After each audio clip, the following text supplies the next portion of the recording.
Hello there, friends. Welcome to BJJ Meditations. This is BJJ Meditations episode number 47, the first episode of 2024.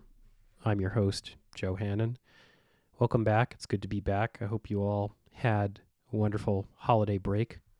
I certainly did. It was nice to take some time and reflect on what I want to do in 2024, what the universe might have in store for me. I hope you all took the opportunity to do the same. It was interesting. I posed a question on Instagram just asking in general, what are your intentions, goals, motivations for 2024? And despite the fact that I have a pretty decent Instagram followership for BJJ Meditations, no one responded. And it got me thinking as to why. Why might nobody respond? I guess it's sort of a personal question. It was just surprising to me because in the past when I've asked questions, people have offered their opinions or their insights, but this one there was no response. And it got me wondering if there was something going on a higher level right now, on a societal level, a human existential level. It kind of squares with something that I've been experiencing. And at first I thought, maybe this is just me. Maybe I'm the asshole here. But I was listening to Sam Harris's message that he recorded, his New Year message on the Waking Up app.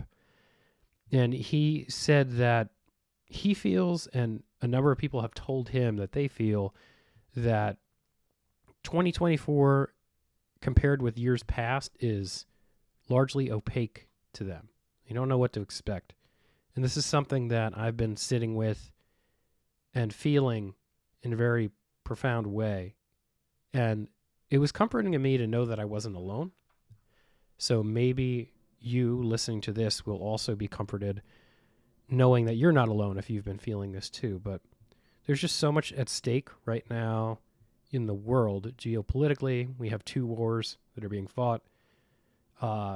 Economically, things are very weird here in the U.S. and around the globe.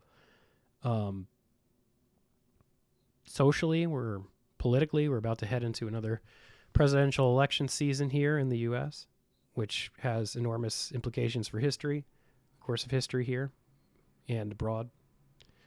So there's a lot going on as we look ahead to 2024, which is here. We're in the thick of it now.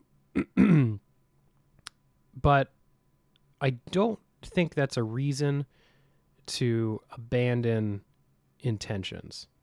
And I'm hoping that's what we can talk a little bit about today. I say we as if you and I are talking, but you're mostly listening. This is the major limiting factor of this podcast. I feel like just like a hack version of Alan Watts up here lecturing. But I would really like to know what you think and feel about this, and that's why I posed this question on social media in the first place. So wherever you're listening to this, please feel free to comment and tell me what you're feeling, what you're experiencing as we move into this new year and relative to what I'm about to say. Well, one of the big things I've been working on as 2023 wound down and as 2024 winds up is this idea of presence. And from a performance coaching standpoint, it's something that we talk about with nearly everyone we work with. When I say we, I mean, the coaching work, the consulting work that Emily and I do. And personally, the amount I talk about something in a coaching setting is, for me, a mental check to determine exactly how much I'm putting that very thing into practice in my own life. And when it comes to presence, I don't feel like I'm walking the talk adequately. And what do I mean when I say by presence? I mean it in the sense of mindfulness. What am I choosing to devote my attention to? How am I choosing to spend this most finite resource of attention? I would argue that attention is just as finite as time, because you only have as much attention as you have time on Earth. So you can choose, as Sam Harris would say, you could choose to spend your time frivolously, but you're only choosing it if you're paying attention to how you're spending your time. And think of all the horrible ways I'm spending my time, from doom scrolling on social media to reading tabloid headlines, which I find infinitely hilarious, to reading about the latest and greatest guitar gear, for example. A lot of this is just mindlessness. It's the antithesis of what I'm talking about. And it got me wondering, like, well, how is this carrying into my jiu-jitsu? How is this carrying into my performance across the board? And thinking about presence has brought me to this place of, and my lack of presence has kind of like brought me to this place of like introspection relative to this feeling of the opacity of 2024 that I was talking about at the top of the podcast here, where I can't recall a single time in my life when in December, looking ahead to the new year, I didn't have some idea of what the new year would bring.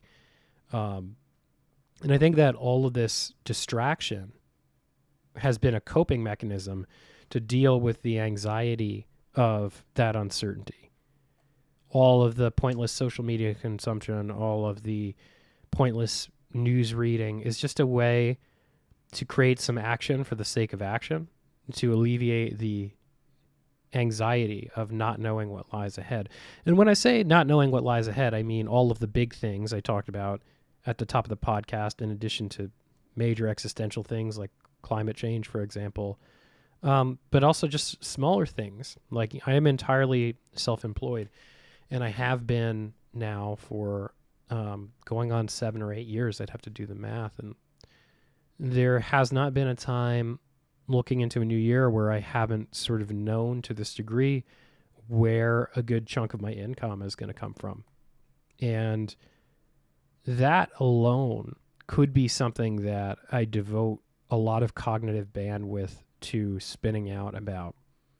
And this sort of self-induced presence intervention could not have come at a better time, because that spinning of the wheels would not ultimately lead to a solution of coming up with that income gap.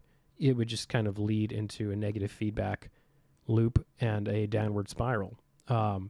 So having the mental capacity to see that, to realize it, and to choose another path is what I'm talking about when I say presence. So I have this, looking at this vast void of personal, small void of, something as simple as personal finance, and then something as large as existential crap like climate change, geopolitical struggles, political shifts in the U.S. And we're all going through something like that. The data bear it out when you look at the socioeconomic data here in the U.S., mental health data, substance abuse data. It's all right there. It's inarguable. We are not alone in feeling these things, and I am willing to bet that the people listening to this podcast right now probably feel the same way. But I think that what differentiates the listeners of this podcast from, say, those who do not listen is the fact that they train something. In this case, they train jiu-jitsu. So how might I use jiu-jitsu to train this presence in 2024? How can I use this in the face of all this existential shit? Well, let's be real here for a second. Like, we're not going to solve climate change by rolling. It's just not going to happen. But we can shift our physiology, and we can shift our mental and physical states by doing this with intention, by training with intention. So I'm looking at my jiu-jitsu this year as something much more than just becoming a better black belt or becoming a better person. It's really not about better at all, if that makes any sense. It's more about just being present to what is. I'm thinking about this relative to something Alan Watts writes about with regard to Zen. And I'm not a Zen Buddhist by any stretch, but he says explicitly, like, don't think of Zen as a path to self-improvement. And you can deconstruct that in a number of ways, because ultimately, if you're exploring the nature of Zen, one of the major tenets is this idea of non-duality. So really what I think Watts might be saying in that capacity is that there is no self to improve. But setting that aside, if we could look at that more literally, it's really not about a path to improvement. It's a path toward seeing what is without all these layers of abstraction in between, specifically the layers of abstraction that come up with talking about something or putting language around it. Every word we throw at a thing is another barrier between us and the thing. So fortunately, one of the beautiful things about jiu-jitsu is it forces you into a confrontation with that thusness. You know, you have to come to grips with it quite literally.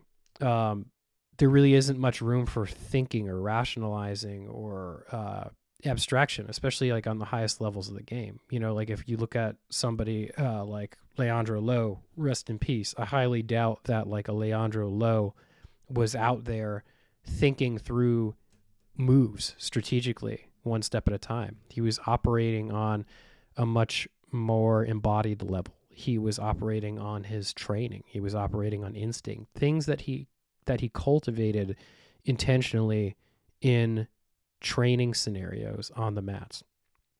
And that's kind of how I'm going to be looking at what I do on the mats this year. And that's going to be a lot of how I look at this podcast this year, 2024, because ultimately I'm here talking about this thing.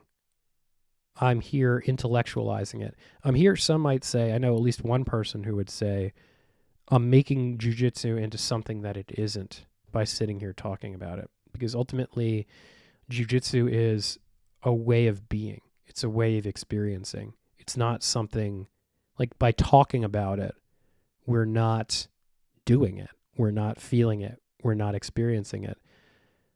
And this is like a major point of criticism I have for a lot of students, and I've talked about this before. They are the people who just watch endless amounts of tutorials or footage or events, and these people have a ton of opinions about the up-and-comers in the game or the biggest stars in the game, and their opinions are informed by some experience, but ultimately all of these tutorials and all the footage and all of the knowledge of the highest level competitors and all the superficial knowledge of the most sophisticated aspects of the game or the most cutting edge aspects of the game, they're just abstractions. They're just words. They're just ideas or sounds about a thing. None of them are the thing in of itself. So what I would really like to focus on for this podcast and for my training as an individual in 2024 is like, let's get to the heart of it. Let's get to the thing in of itself in jiu-jitsu. Let's do the fucking thing. Let's get on the mats and let's embrace that experience in its totality, in all of its ugliness and all of its beauty, from the fear to the glory of victory. Let's feel it all. And starting out embracing that by doing the Miami Open in the beginning of February, taking a radically different approach to preparing for it, and taking a radically different approach to my mindset, which I glimpsed for the first time at Masters Worlds, and which I talked about a bit on the episode with Colin Weimer, this idea of no sad stories. I'm going to modify that a bit for 2024. It's not no sad stories. It's no stories, period. No abstractions. No mental chatter. I mean, obviously the mind is going to talk. We're going to feel things. But these things, these feelings, these words, they're all just aspects of our experience that appear like weather. You know, we don't really have as much control over them as we think. We don't really have any control over them. And I think that the clarity of mind and the presence required to meet 2024 with grace and with equipoise and with courage are really just rooted in feeling things as they are. And that's, God damn it, that's what my jiu-jitsu is going to be all about this year. So that's my intention for 2024. And that transcends what I'm doing on the mats, obviously. I gave that smaller example of my professional life. I can feel it with my son as he gets older.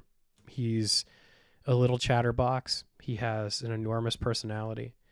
I'm watching him become a sovereign actor in real time.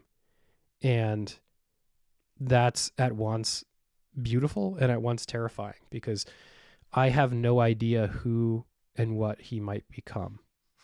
He is as opaque to me as this new year is as opaque to me. And what can I do but accept him and love him for who he is and what he will become? It's yet another way of practicing this like radical form of presence. And it's fucking beautiful. It's also fucking terrifying. And that's where the marrow of life is to me, that intersection of beauty and terror.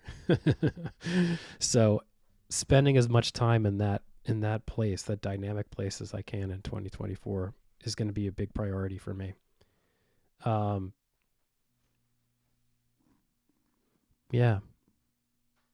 It's a hell of a thing to commit to something like that for me. I admire the hell out of people who can just do it, can just throw themselves into it without a second thought. And that's always been a work in progress for me. So 2024 is kind of a doubling down on that work in progress. The other sort of thing I've been thinking about is this idea of bringing more mindfulness into my life and bringing more mindfulness into my game. Like, is there a distinction at all between those two things? And I think from a Zen perspective, the answer is no.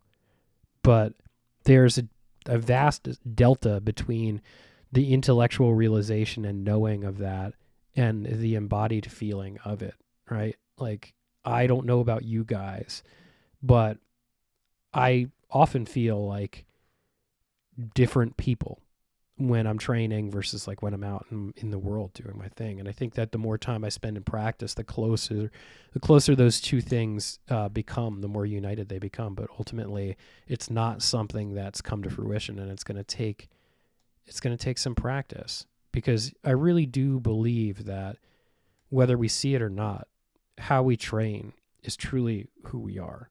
You know, like when I'm observing people, when I'm coaching people, I can watch a minute of a round that they're involved in, and I can make inferences about who they are as humans, what their personalities are like, with a high degree of accuracy.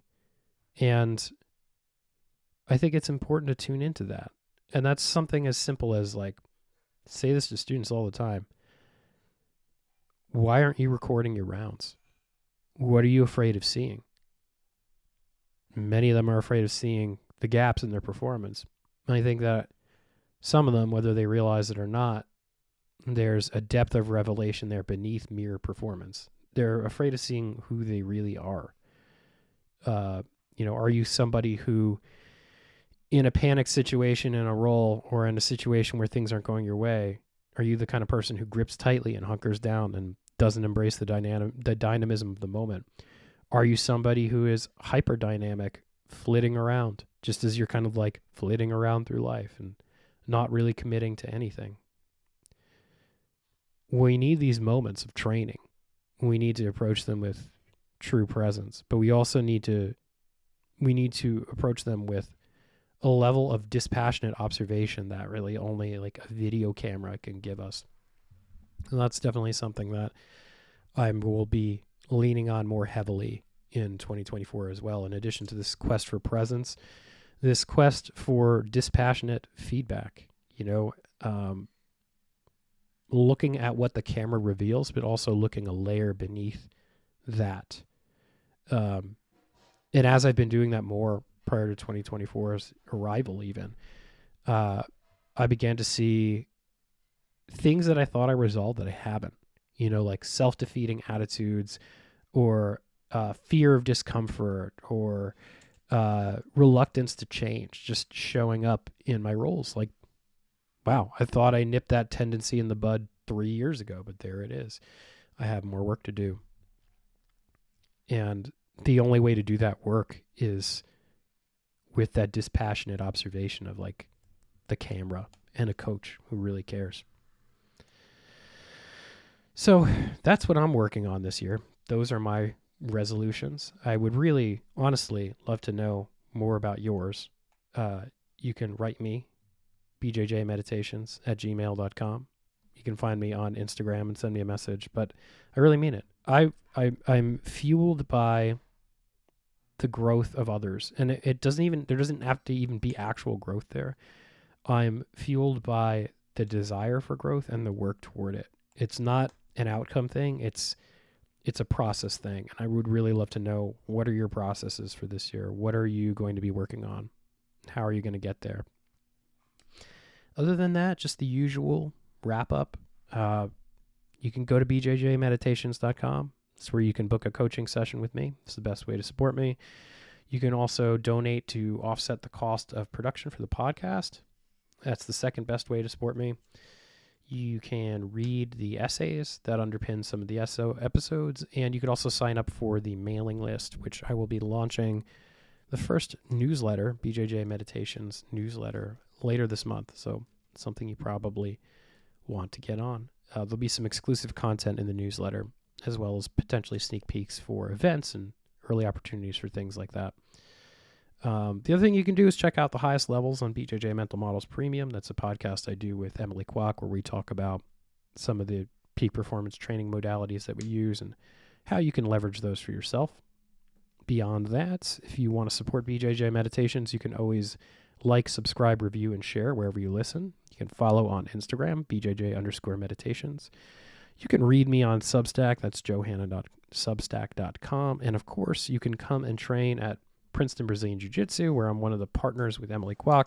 We're currently running a special for new students, calling it the 47 Ronin special, named after the 47 Ronin incident, which you should read about. Wonderful story from Japanese history, and the 4-hour black and white film is definitely worth a watch too. But anyway, for $70, you get 4 classes and a free gi. If you complete all 4 classes of the challenge successfully, we will take $70 off of your first month's membership. So spread the word for you listeners who live in the central New Jersey area. If you know someone who's looking to get into jiu-jitsu, we have that special running. And it's purely to just create, we break even with that $70 fee. Hopefully we break even. It's mostly just to make sure that people come and stay in the martial arts. I know so many people over the years who washed out, and in a lot of ways they washed out because they didn't have the support that they needed. And it's just our way of committing to providing the support that people need to have a successful martial arts journey. So come check us out. And regardless, we welcome people from any and all academies. If you're in the area, just come on by. We don't care what color your gi is. We just ask that it's clean, and we're happy to train with you. And I'm always happy to meet and connect with listeners of this podcast. So if you ever see me at a comp or, I don't know, out on the street in your town or whatever, just please say hello. I'd love to meet you. I'd love to talk. And I'd love to have your feedback on the podcast. But yeah, thanks a lot, everybody. Really appreciate you listening. And I'm wishing you all the best this year. And I'm wishing you presence in your journeys in jiu-jitsu and in life.